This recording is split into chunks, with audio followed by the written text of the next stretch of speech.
Madam,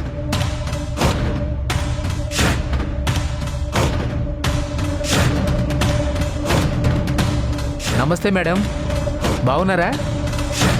యోగక్షేమాల తర్వాత విషయం ఏంటో చెప్పు. మీకు good news madam. Good news ఏంట్రా? ఆ సుమిత్ర వెయ్యాలనుకున్న కేసు ఇటు ఝాన్సీ ఒప్పుకోలేదట, అటు మృణాల్ని ఒప్పుకోలేదట. ఇంకా గుడ్ న్యూస్ ఎక్కడి నుంచి వస్తుంది? అయ్యో, మీకింకా తాజా వార్తలు అందలేదనుకుంటా. Sumitra case lawyer Jhansi take up చేసింది.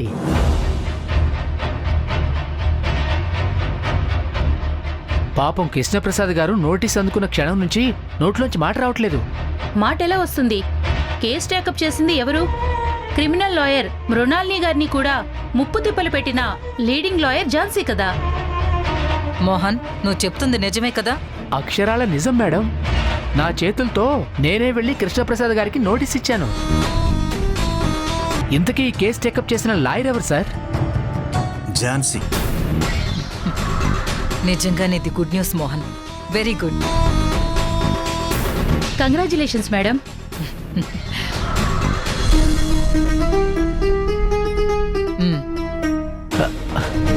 థ్యాంక్స్ మేడం, ఉంటాను మేడం.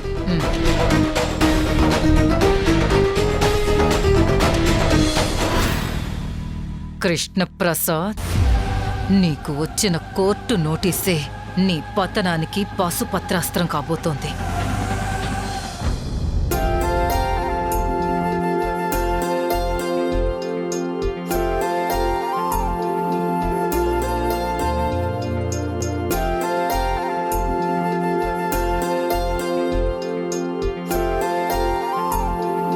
హాయ్ ఝాన్సీ.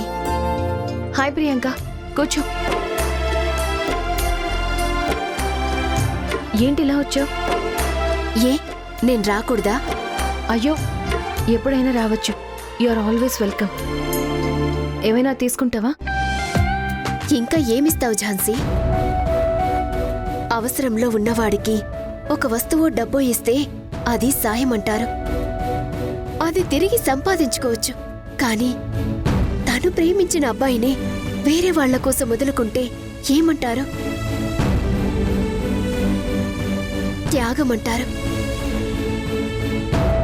నీ ప్రాణం కన్నా ప్రాణంగా ఉన్న గౌతమ్ సార్ని నాకిచ్చి నీ ప్రేమని త్యాగం చేశావు. You are great Jhansi. నువ్వు నా కోసం చేసిన ఈ త్యాగానికి సరితూగే థ్యాంక్స్ ఎలా చెప్పాలో కూడా నాకు అర్థం కావట్లేదు. ప్లీజ్ ప్రియాంక, ఆ విషయం అయిపోయింది. మై ఓన్లీ రిక్వెస్ట్ ఈస్, ఆ విషయం గురించి మళ్ళీ నా దగ్గర ప్రస్తావించకు. నీకది మర్చిపోయే విషయం అయ్యుండొచ్చేమో, కానీ నాకది చాలా పెద్ద విషయం. జీవితాంతం గుర్తుంచుకోదగ్గ విషయం. నువ్వు నేను ఇద్దరం గౌతమ్ సార్ని ప్రేమించాం. కానీ ప్రేమించిన మొదట్లో ఇద్దరికీ ఆ విషయం తెలీదు. తెలిసిన తర్వాత ఎవ్వరూ వదులుకోలేని పరిస్థితి. ఎలాంటి పరిస్థితి అయినా పరిష్కారాలు, ప్రత్యామ్నాయాలు ఉంటాయి ప్రియాంక. అవును, నిజమే. నువ్వు చెప్పిన ఆ మాట నాకు పరిష్కారం చూపించింది. మన ప్రేమలో నిజాయితీ ఉంటే అదే మనల్ని గెలిపిస్తుందని నువ్వు చెప్పావు కదా.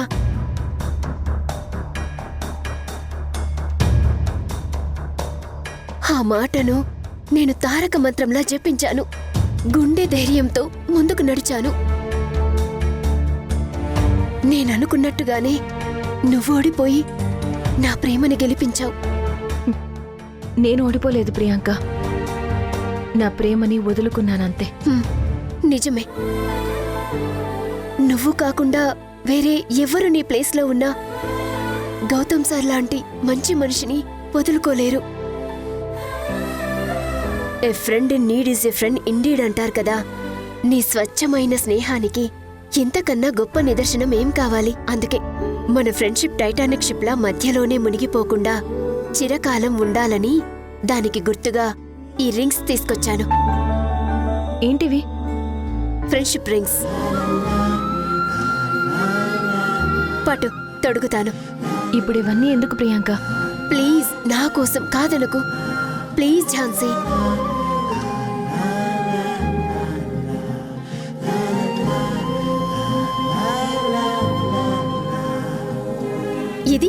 వేలికి తొడుగు. తొడుగు ఝాన్సీ.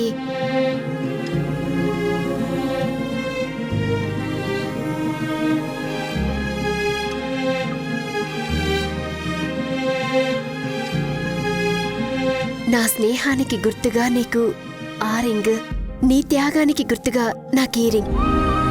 దీన్ని లైఫ్ లాంగ్ జాగ్రత్తగా దాచుకుంటాను. నువ్వు కూడా ఆ రింగ్ ని జాగ్రత్తగా దాచుకోవాలి, ఓకేనా? అలాగే దాచుకుంటాను. కానీ కేవలం ఈ ఉంగరాలు పెట్టుకుంటేనే స్నేహం నిలుస్తుంది అనేదానికి నేను పూర్తిగా వ్యతిరేకం. ఈ ఉంగరం ఈ వేలికున్నా లేకపోయినా ఒక ఫ్రెండ్లా నేనెప్పుడూ నీ సంతోషాన్ని కోరుకుంటాను. ఇది నీకోసం కాదు, నా కోసం అనుకో. పోనీ నీకు నచ్చకపోతే తీసేయ్, బలవంతమేమీ లేదు. ఏ నచ్చకపోవడానికి ఏముంది? ఇది నీలాగే చాలా ప్రెట్టీగా ఉంది. కాకపోతే మన స్నేహం ఉంగరాల్లో కాదు, హృదయాల్లో ఉండాలనేదే నా ఉద్దేశం. Thank you so much Jhansi, thank you so much. మన స్నేహం ఎప్పటికీ ఇలాగే ఉండాలి. తప్పకుండా ఉంటుంది. హ్మ్.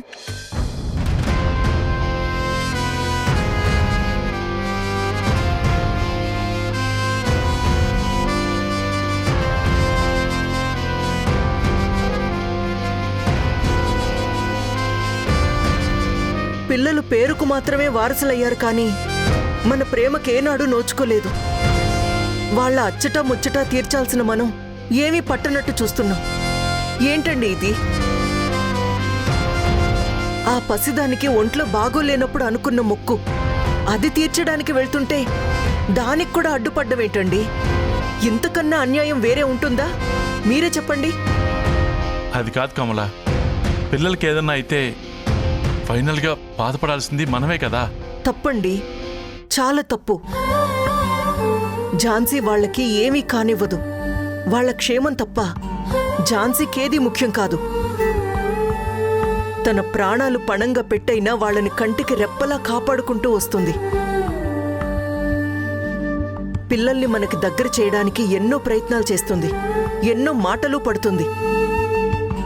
స్వీటీకి అత్తయ్యగారిచ్చిన పట్టిల్ని నేనిస్తే తీసుకోకుండా నలుగురిలో ఇవ్వండి మేడం అని తిరిగిచ్చేసింది.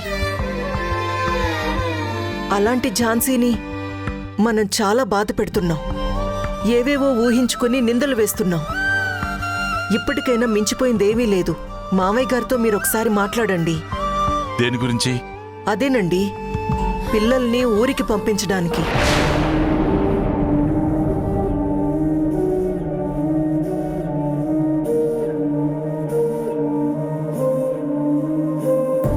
అది కుదరదు కమల. పోనీ మనం వాళ్ళతో వెళ్దామా?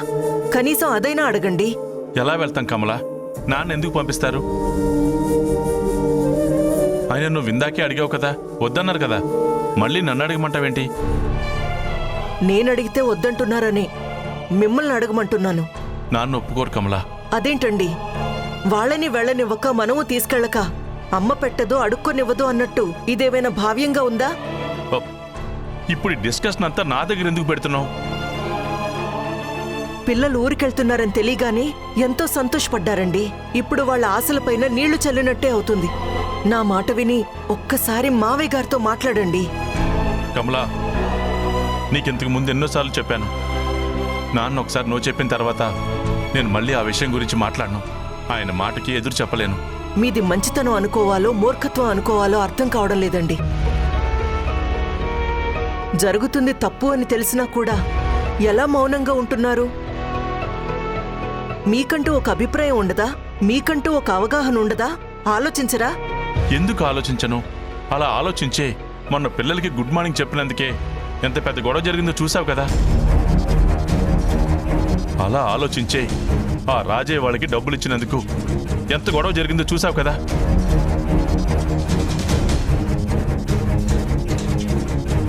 వాళ్ళేదో అపార్థం చేసుకున్నారని. కమలా ప్లీజ్,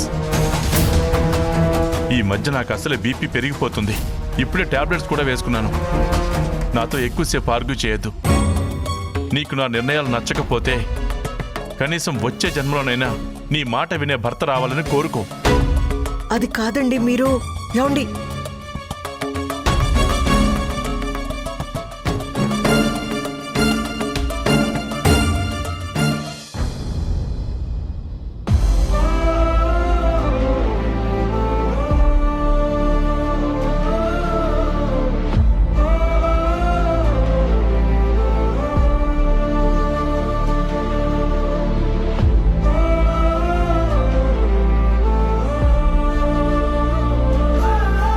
స్వీటీ, వంశీ, ఏంటలా డల్గా ఉన్నారు? ఎగ్జామ్స్లో మార్క్స్ ఏమైనా తగ్గాయా? స్కూల్లో టీచర్స్ ఏమైనా పనిష్మెంట్ ఇచ్చారా?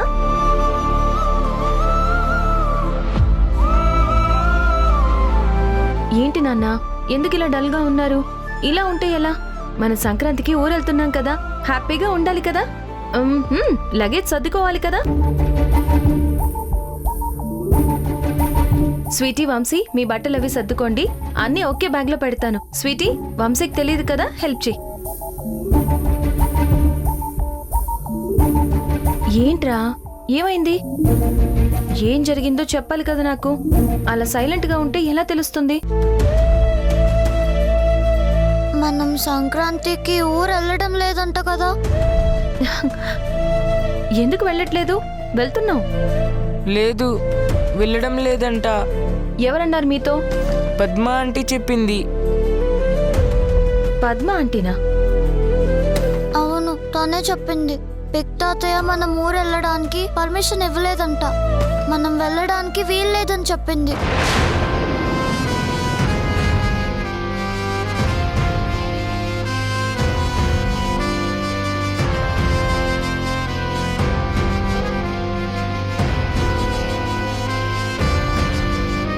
మావయ్య, తీసుకోండి.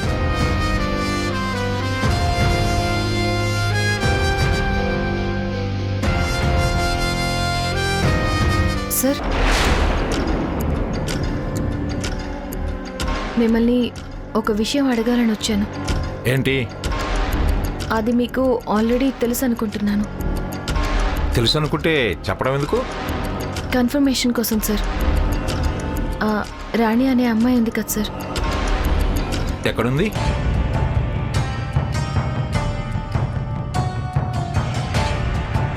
అబ్బా, అర్జెంటుగా మా నాన్నని జబర్దస్త్కి పంపించాలి. వాళ్ళ ఇంట్లోనే ఉంది సార్. తను స్వీటీకి హెల్త్ బాగాలేనప్పుడు వాళ్ళ ఊళ్ళో శివుడికి మొక్కుకుందట. ఆ అమ్మాయి ఈ ఇంటి మనిషి కూడా కాదు, ఈ ఇంటికి సంబంధం లేని మనిషి. సంబంధం లేని మనిషి మరెందుకు మొక్కుకుంది? స్వీటీకి నయం అవ్వాలని.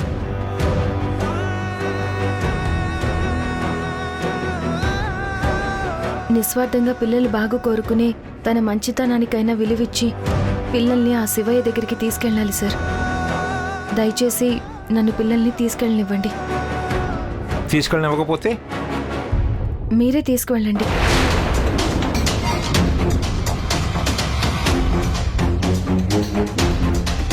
ఏంటి ఝాన్సీ, అసలు నువ్వు పిల్లల సంరక్షణ బాధ్యత మేం తీసుకోవాలని కోర్టులో సవాల్ చేసింది నువ్వే కదా?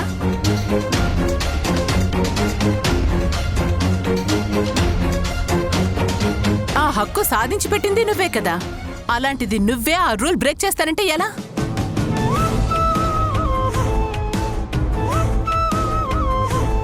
చూడు ఝాన్సీ, మా నాన్న ఇంటి పెద్దగా పిల్లల సంరక్షణని దృష్టిలో ఉంచుకొని వాళ్ళని ఎక్కడికి పంపదలుచుకోలేదు. నేను కూడా వాళ్ళ సంరక్షణ, వాళ్ళ బాగు దృష్టిలో పెట్టుకుని తీసుకెళ్తానంటున్నాను సార్.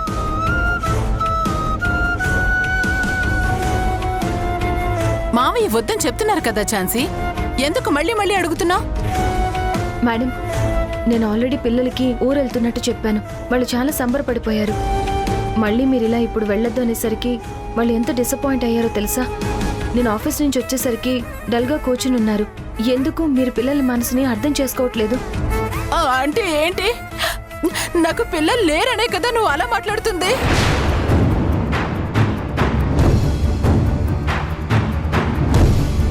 మేడం, నేను అలా అనలేదు.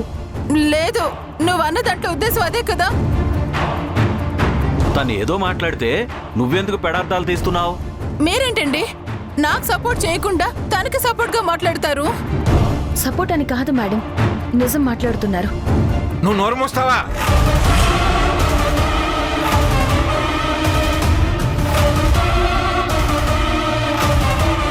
అసలు ఏమనుకుంటున్నావు నీ గురించి నువ్వు?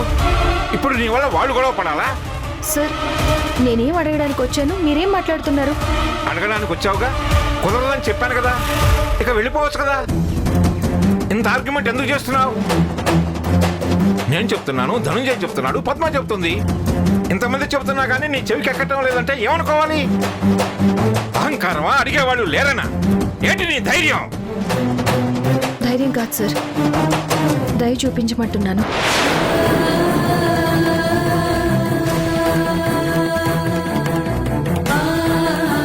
నేనేమీ మీ ఆస్తులు అడగలేదు, అంతస్తులు అడగలేదు. పిల్లల మొక్కు తీర్చుకోవడానికి అవకాశం ఇవ్వమంటున్నాను. దానికి కూడా మీరు ఇంత ఇష్యూ చేస్తారని నేను అనుకోలేదు సార్. ఇష్యూ చేసింది మేము కాదు, నువ్వు. సరే సార్, మీరు నన్ను ఎన్నన్నా భరిస్తాను, కానీ పిల్లల్ని ఊరికి తీసుకెళ్ళడానికి ఒప్పుకోండి. బయట ఏ పిల్లలైనా ప్రతి వీకెండ్ ఏదో ఒక వెకేషన్కి వెళ్తూ ఉంటారు, కానీ వీళ్ళు ఎప్పుడు ఎక్కడికి వెళ్ళలేదు సార్. నేను కూడా తీసుకెళ్ళలేదు. అందుకే ఈ సంక్రాంతికి కనీసం వాళ్ళని ఊరికైనా తీసుకెళ్దామని అనుకుంటున్నాను. ప్లీజ్ సార్, ఎలా అయినా ఈ మొక్కుబడి తీర్చుకునేలా చేయండి. మీకు చేతులు ఎత్తి మొక్కుతాను. ప్రసక్తే లేదు.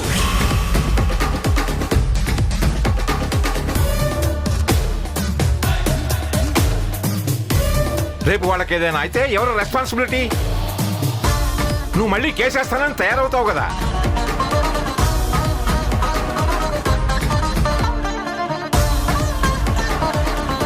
ఆ స్వీటీ తప్పిపోయినప్పుడు కూడా మమ్మల్ని అందరినీ కోర్టుకు లాగుతానని బెదిరించావు కదా, మర్చిపోయావా?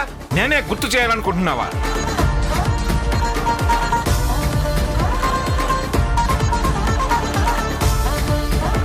బాధ్యత లేకుండా అలా ఎలా వదిలేస్తారని ఆ రోజు ఎగిరిపోతావు కదా.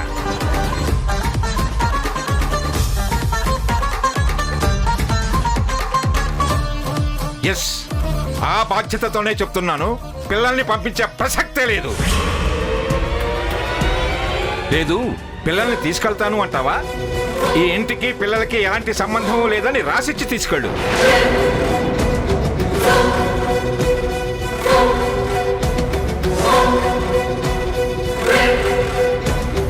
అప్పుడంచక్క నీ ఇష్టం వచ్చిన దగ్గరికి వెళ్ళొచ్చు, ఇష్టం వచ్చిన దగ్గరకు వాళ్ళని తీసుకెళ్ళొచ్చు.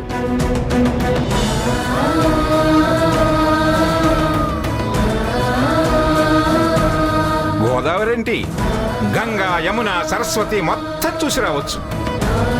ఏంటి, రాసిస్తావా?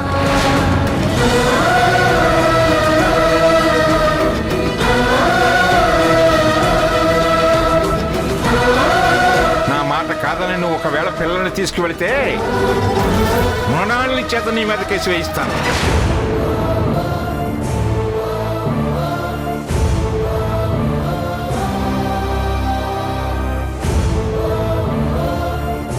కంటెంప్ట్ ఆఫ్ కోర్టు కింద నిన్ను ఇక్కడి నుంచి గెంటి వేయడానికి మాకున్న హక్కుని ఉపయోగించుకుంటాం.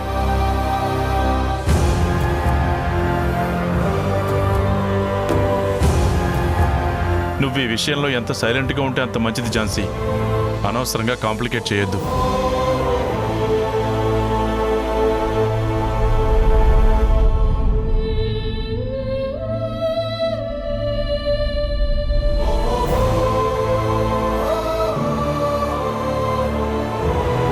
నన్ను క్షమించు ఝాన్సీ. నువ్వీ ఇంటి బాగు కోసం ఎంత పెద్ద త్యాగం చేశావో నాకు మాత్రమే తెలుసు. అందుకే నేను జీవితాంతం రుణపడుంటాను. బదులుగా మొక్కు తీర్చుకోవడానికి అనుమతించమని అడిగావు. ఆ సాయం కూడా చేయలేని అసమర్థురాల్ని. నన్ను క్షమించు ఝాన్సీ, నన్ను క్షమించు.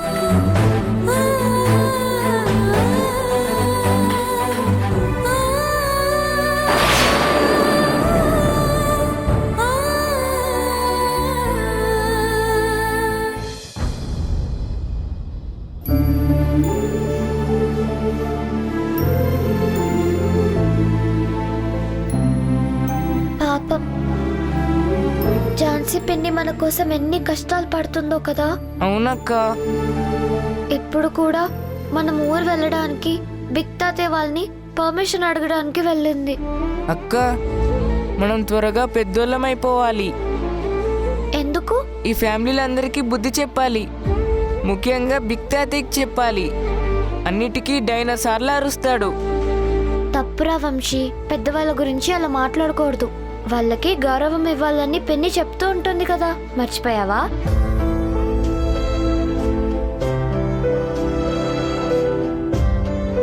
ఏంటన్నా ఇంత మంచిలో మీరిద్దరు ఇక్కడేం చేస్తున్నారు?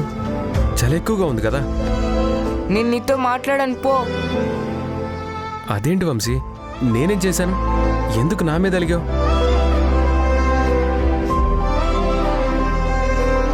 స్వీటీ తల్లి, నువ్వైనా చెప్పు, ఎందుకు వంశీ నా మీద అలిగాడు? మాకు పర్మిషన్ ఇవ్వడం లేదు. స్కూల్లోనా? కాదు, ఇంట్లో. ఇంతకీ ఏం పర్మిషన్?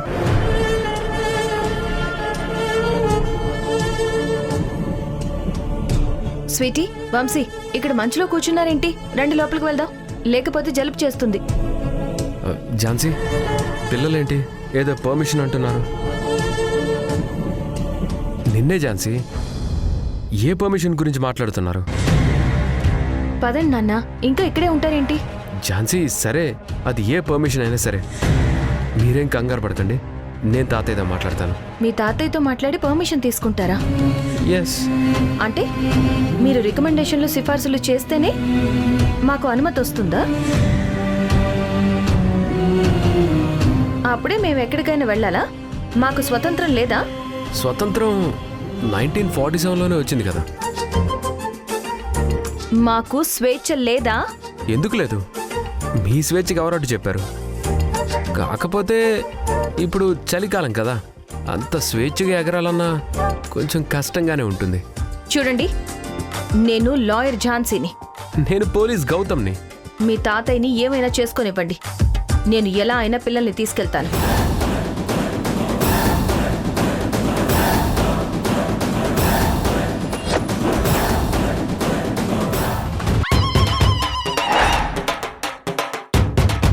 ఇందు మూలంగా సోమేశ్వరరావు గారి కుటుంబ సభ్యులైన పిల్ల, పెద్ద, గొడ్డు, గోద అందరూ ఈ ఉయ్యాల దగ్గరికి రావాల్సిందో. చెప్పండి శ్రీ శ్రీ శ్రీ సోమేశ్వరరావు గారు, ఆ దేవుడి కంటే మీరు గొప్ప? పేరులో ఈశ్వరనుంటే ఆ పరమేశ్వరుడి కంటే గొప్ప అనుకుంటున్నారా?